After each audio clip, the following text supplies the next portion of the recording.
Hi, it's Frank. What I want to talk about today is a mix of things from the past that's going to help take us to something new.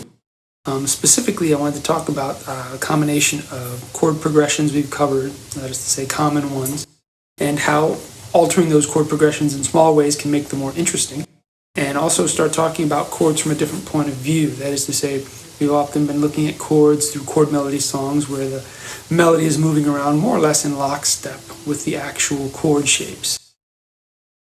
In other words, you've been thinking about chords as kind of a vertical structure, so to speak, if you were looking at them on a screen or a piece of paper. One note stacked atop many others. Well, we want to start breaking that apart.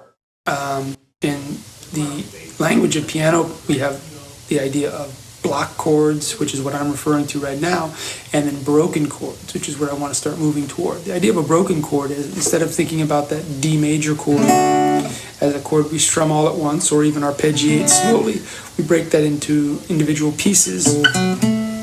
And we can do it over how many octaves we want, but the idea is it's the same notes just played in a manner where one note follows the other. So we say broken, or melodic is the word that sometimes comes up if we're talking about it from the point of view of practicing melodic arpeggios, one note following the other, but it's still just the notes of a chord. Well, it turns out it's very useful to think about chords that way because lots of melodies are basically broken chords. In fact, arguably most melodies are broken chords stitched together with diatonic notes from a scale or scales in between them and used as kind of passing notes.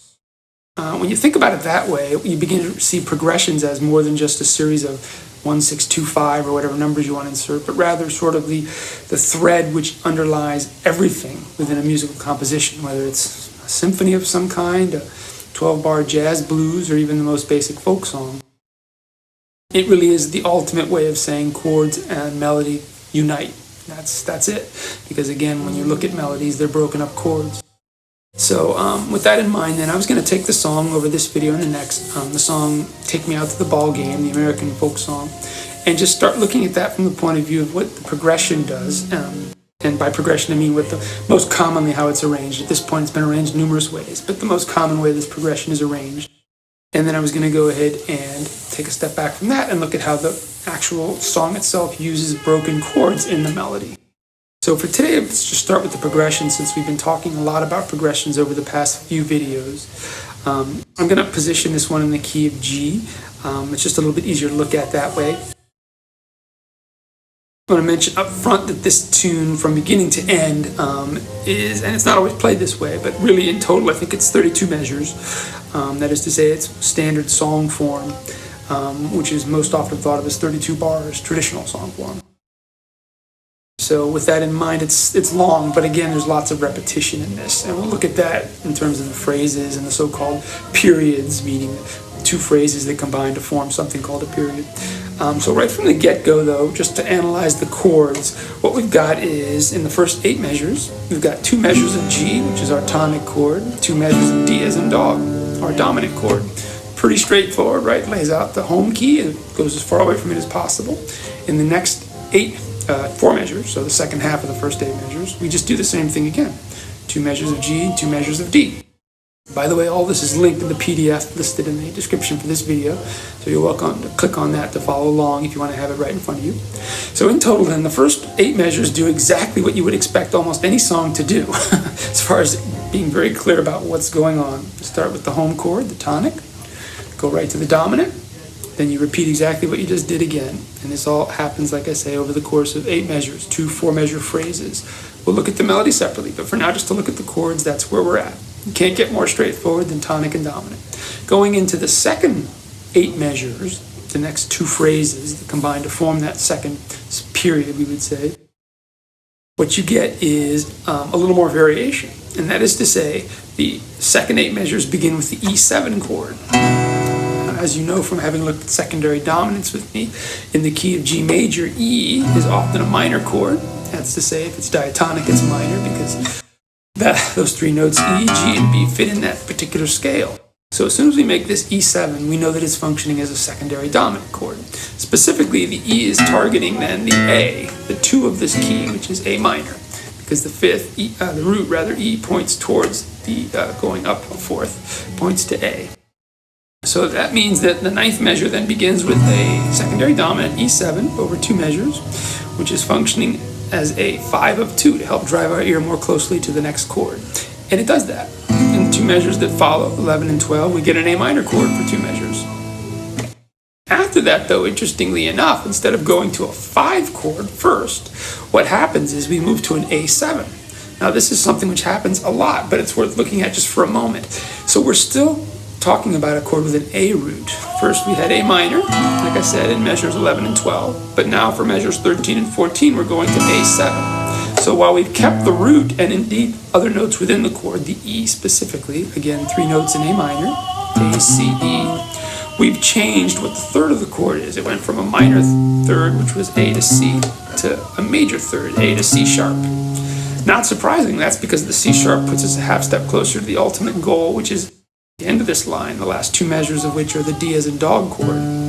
Specifically, though, the A7 then is functioning, once again, as with the E, as a secondary dominant, in this case, a 5 of 5, 5/7 to be specific, because it's dominant. So on this line, these 8 measures that run from 9 to 16, we get a 5 of 2 chord, 5/7 again, since it's E7. We get a 2 chord, then we get a 5/7 of 5 chord, which then takes us to the dominant chord D. So notice that all we did was sort of stretch out, going from the previous 8 measures to the next 8 measures, the return trip back to D as in dog. And we did it with a couple of secondary dominants, E as in elephant 7 as well as A7, and also a 2 chord. So the 2 chord is minor, and so of course that's diatonic. So really between what would otherwise be a 2-5-1 in this key, A minor to D, going to G, there's a couple of secondary dominants in there to drive our ear more closely towards those chords, meaning the primary chords in the key, A minor and D, but also to stretch out what's going on and make it so that the trip back to dominant in this case is a little more interesting. Don't forget we left the end of line 1, the 8th measure, with already being on the dominant chord. I should point out, in light of my most recent video, there's no point where we're thinking we're going to modulate, because what we're doing here is still circling around this idea of very important notes within the key of G. I say that because E7 with its root of E is the 6th in this key, and of course A, regardless of whether it's minor or a dominant 7th chord, is the 2nd degree, and then of course we have the dominant note again. So these secondary dominants, again, just cycling through them to sort of stretch out a progression and make it a little more interesting without definitively saying in any way we're moving to a new key. In the second half of the song, beginning in measure 17, we're back on the tonic note, G, for 2 measures. And then after that, we're back to the dominant for 2 measures. So this is basically a recap, as is the melody, of what we did in the first 4 measures, the opening phrase of the song.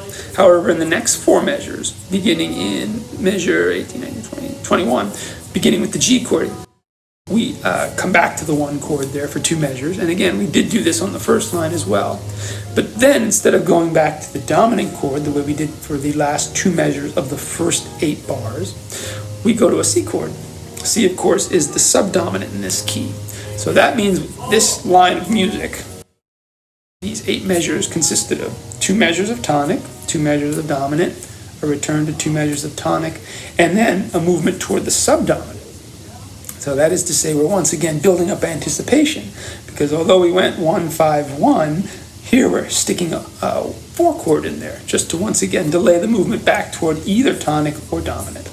For the last 4 measures then, just to wrap things up, we start, last 8 measures rather, we start with a measure of the 4 chord again, the C chord, but then we go ahead and add to that by once again throwing in a secondary dominant, the A7 we saw earlier. Once again, A7 in this key would be functioning to push your ear towards some sort of dominant chord, A being the root of that chord, D being dominant, so that's a motion of 5 to 1. So that would be called, again, a 5 of 5 chord. However, in this case, after the A7, we move to the G chord. So back to that is a direct motion which cuts out dominant function entirely. We just go from a secondary dominant right to tonic. That is sounding very incomplete if you actually just play through those chords. It sounds like we were about to go somewhere and we didn't go there. Heightening tension, of course, that's the goal. However, in the very next measures, after that 1 chord that we hit, we get to E7. Once again, this is a secondary dominant as we saw earlier, and specifically it's a 5 of 2. In this case, the root movement is also that of tonic, to the submedian, 1 to 6. From there, we close out the song the way you would expect. That is to say, that 5 of 2 chord, the E7 I mentioned, goes to an A minor chord, which is our 2, and then to a D as in dog 7 chord, which is our 5-7 in the key, the home key, before ending, of course, in G, the tonic key.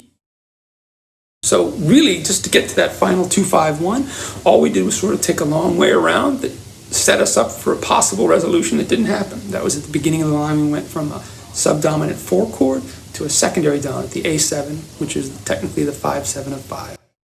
After that, it's what you would expect. 1, 6, 2, 5. Again, just going by the roots. G, E7, A minor, D7, G.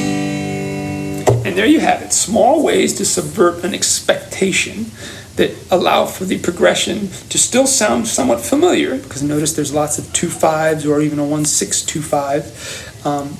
But again, chords aren't always moving in the way that we might expect them to in so-called common progressions. That's what makes a song a little more interesting. And this one happens to be a pretty good example of it. So in our next video, I'll go ahead and look at how the melody takes pieces of these chords as we move both through the diatonic chords and the secondary dominants to make the melody happen. Take care.